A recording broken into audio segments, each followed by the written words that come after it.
Painting a door frame is an easy way to erase the wear and tear of heavy traffic and refresh your space. With the right prep, this simple project will give the room a polished look. Here's what you'll need.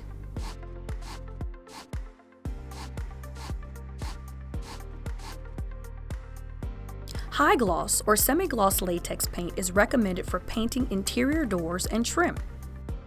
Glossy sheens can showcase the door frame and are easier to clean.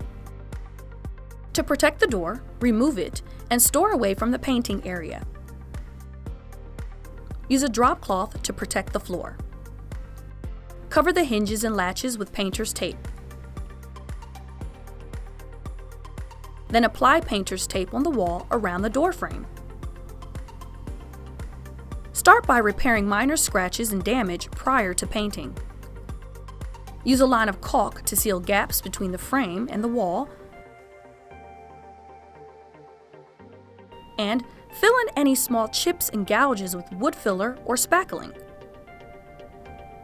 Allow it to dry, then sand the entire door frame with a fine grit sandpaper, making sure to smooth down any large bumps from the wood filler. Wipe down the door frame to remove dust and debris. The door jamb refers to the interior sides of the door frame.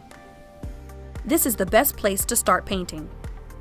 An angled paintbrush will allow you to paint in tight areas and corners of the door frame.